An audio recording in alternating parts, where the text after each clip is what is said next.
Dokonca máme aj takú navigáciu pre týchto klientov, to znamená, využívame software stavebnej fakulty, v ktorom ich orientujeme predovšetkým na to, že každá, či už obnova alebo novostavba, musí mať čo najkvalitnejšie energetické podmienky. Tým poslaním a tým cieľom nášho združenia je to, aby sme poskytovali informácie, pokiaľ mnohí ľudia chcú bývať alebo musia bývať a preto potrebujú nájsť informácie. A teraz každý výrobca, každý predajca, každý dodávateľ si chváli ten svoj výrobok, tú svoju službu. No a bežný človek, laik, má problém sa v tom zorientovať. Tepelnoizolačné dvojskla majú hodnotu súčiniteľa prechodu tepla zasklením UG rovnú 1,1 W na meter štvorcový a Kelvin. Čím je táto hodnota nižšia, tým je toto okno z hľadiska teplotechnickej vlastnosti kvalitnejšie. S letom boli spojené dovolenky a s nimi žiaľ neodmysliteľne prišli aj bytové krádeže, vlámačky do chalúp, domov, záhrad. Vedeli ste o tom, že až 90% zlodejov sa do objektu dostane cez nezabezpečené dvere alebo okná? Už ale my nie sme zlodeji a preto septembrovú reláciu Energetika riadne ohlásime. Budeme v nej hovoriť o dverách aj o oknách, ale z opačnej strany, smerom znútra von, pretože práve tadiaľ nám uniká najviac čoraz drahšieho tepla. Pri výstavbe nového rodinného domu aj pri obnove bytového fondu dominuje snaha potlačiť energetickú náročnosť na minimum. To však nie je lacný špás. Každý krok, každú investíciu treba riadne zvážiť. Tu dvojnásobne platí: nakupujte u odborníkov. Veľkú výhodu majú stavební sporitelia. Čo sa týka energetických úspor, to je jedna z priorít našich klientov, ktorú sledujeme v podstate celých 20 rokov. Principiálne všetci, ktorí obnovujú, či už sú to rodinné domy alebo samozrejme aj bytové domy, tak sa zameriavajú aj na tepelné úspory, to je výmena okien, to je predovšetkým zateplenie, ktoré vidíme, že aj na tomto objekte bolo urobené ako na novom. A dokonca máme aj takú navigáciu pre týchto klientov, to znamená, využívame software stavebnej fakulty, v ktorom ich orientujeme predovšetkým na to, že každá, či už obnova alebo novostavba, musí mať čo najkvalitnejšie energetické podmienky, to znamená čo najkvalitnejšie izolácie obvodových stien, čo najkvalitnejšie okná, dvere, pretože síce za menej kvalitné pri stavbe ušetrí, ale z hľadiska rokov, ktoré túto stavbu budú užívať, a stavba sa stavia vždycky na 50 až 100 rokov, sú tie náklady potom podstatne vyššie, ktoré bude mať na energiu. Čiže určite je to priorita a vnímame klientov, že majú o to čím ďalej väčší záujem. Dobrá rada stojí groš, zvlášť keď si každý výrobca či predajca hájí svoje. Staviteľ pritom chce lacno a dobre postaviť a tiež ušetriť na energiách. Tým poslaním a tým cieľom nášho združenia je to, aby sme poskytovali informácie, pokiaľ mnohí ľudia chcú bývať alebo musia bývať a preto potrebujú nájsť informácie. Avizovali sme, že v dnešnom vydaní sa sústredíme na okná a dvere. Nechajme si preto najskôr poradiť, na čo sa sústrediť pri výbere dverí. Aby boli použité pre rodinný dom vstupné bezpečnostné termodvere, ktoré v prvom rade vás ochránia, zabezpečia bývanie, zabezpečia ten dom a v druhom rade majú takisto veľmi kvalitné tepelnoizolačné vlastnosti, ktoré sú viac ako porovnateľné alebo lepšie ako ostatné vstupné dvere. Vo svete je jasný ústup od plastových vstupných dverí. Plasty majú dostatočný priestor pri oknách. Bežné vstupné dvere, ktoré sa teraz používajú alebo doteraz používali do rodinných domov, mali len jednoduché tepelné izolácie vo vnútri v dverách.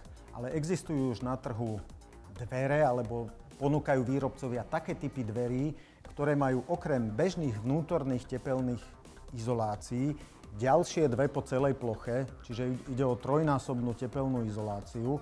To je obdoba toho dodatočného zateplenia ako obvodového múru pri rodinnom dome. Dokonca spĺňajú aj výborné bezpečnostné vlastnosti, hovorí sa im bezpečnostné termodvere ako vchodové dvere do rodinného domu.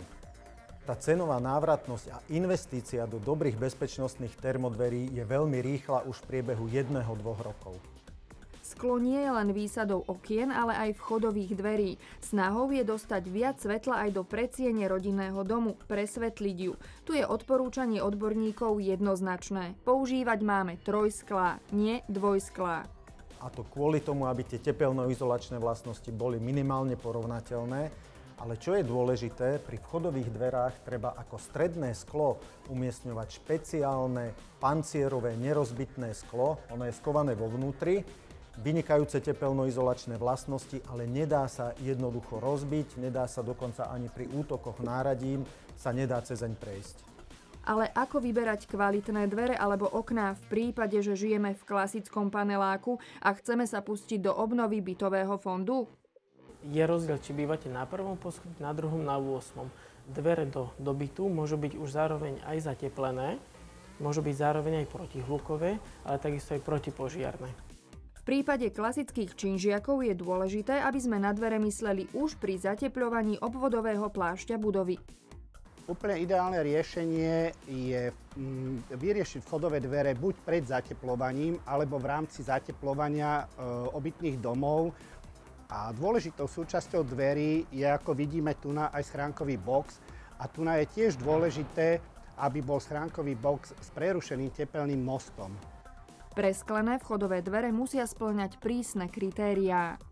Dvere musia mať výplne z izolačného dvojskla, pokiaľ sú to zasklené dvere. Pokiaľ majú pevný panel, tak musí byť zasa izolačný panel, ktorý spĺňa príslušné tepelno-izolačné normy. Dobré dvere ušetria pri vykurovaní spoločných priestorov bytovky až 80% nákladov za teplo. Keď sme odovzdávali dvere, kúsok odtiaľto v Karlovke, bolo to zrovna v januári, keď mrzlo. Zameriavať sme ich boli v novembri, kedy bolo ešte relatívne dobré počasie a rozdiel v tej vestibule bol 25 stupňov. To je jednoznačný dôkaz toho, aký vplyv majú dvere na celkovú klímu, teplotnú pohodu v dome a na výšku nákladov. Čo teda toto snaženie prináša? Kam to celé speje? Už vidieť aj na našich obciach, aj v našich mestách, že jednak staré objekty sa zateplujú, to znamená, je tam to zvýšenie kvality a naopak zníženie energetickej náročnosti, ale predovšetkým, čo vidíme nakoniec aj tu na nových objektoch, pri projekcii aj pri realizácii nových objektov už tí stavebníci aj stavitelia kladú výrazný dôraz na to, aby ten objekt spĺňal nielen technické požiadavky, ktoré sú dnes skladené, ale dokonca aby prežil dobu.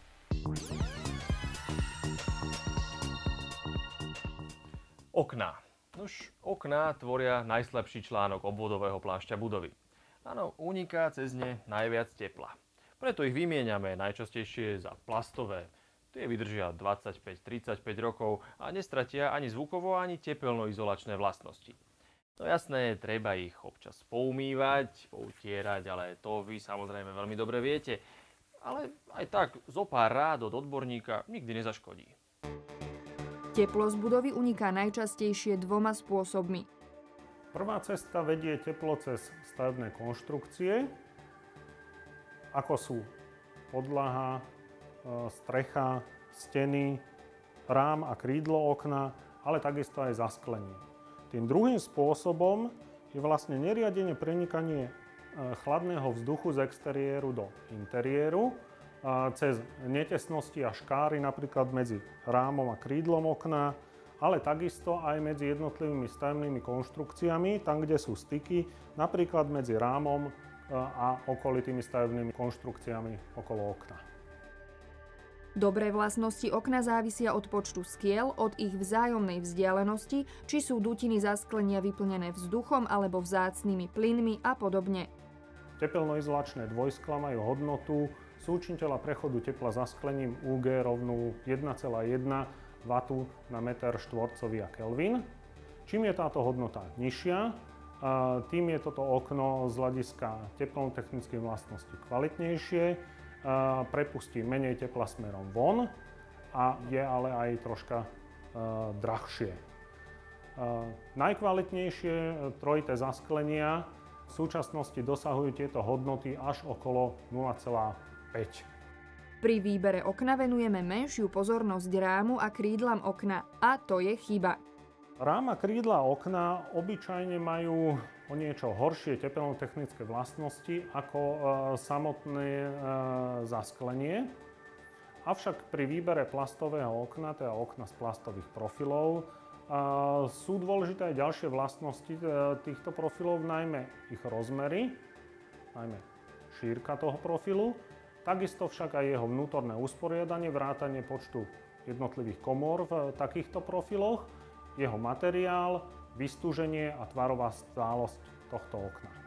Podceňovať nesmieme ani uchytenie zasklenia do krídla okna.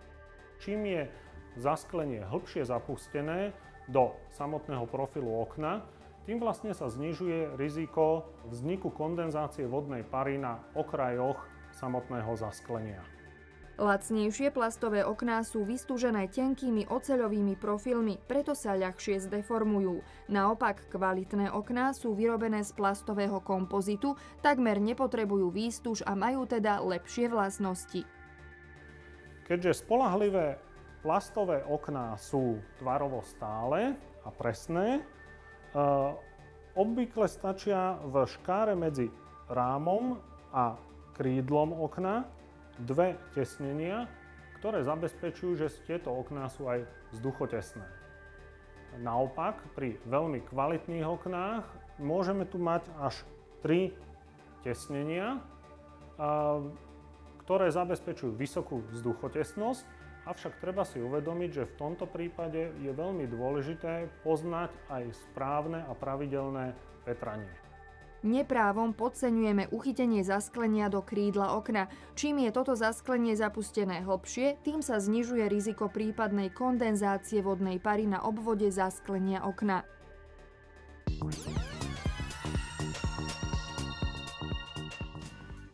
Na záver príjmite pár odporúčaní odborníka, ktorý sa pozrel na postup investora konkrétnej stavby. Okrem plášťa, obvodových stien, okien, podlahy a strechy rieši aj technológiu a v tomto prípade použil tepelné čerpadlo voda, ktoré v spojitosti s tým spomínane dobre urobeným plášťom mu zaručí, alebo je predpoklad, že bude dom zatriedený do triedy A, čiže do pasívnej. Je potrebný aj energetický certifikát. Stavebníci a vôbec občania ho berú ako dosť administratívnu záťaž, ktorá im v tomto momente v podstate nič neprináša. Len je predpoklad, že tento energetický certifikát tým, že má platnosť 10 rokov, nabere časom na vážnosti a budú podľa neho potom títo stavebníci s takto realizovanými rodinnými domami určite zvýhodnení. Ak stavebník zachováva projekt a rieši veci tak, ako mu boli v tepelnotechnickom posúdení navrhnuté, nemusí mať obavu, že by nebol v novom roku zatriedený podľa terajších hraníc. Už na dnes je to všetko, ale pozor, okná k vám otvoríme aj o mesiac v októbrovej relácii Energetika. Dovtedy, dovidenia.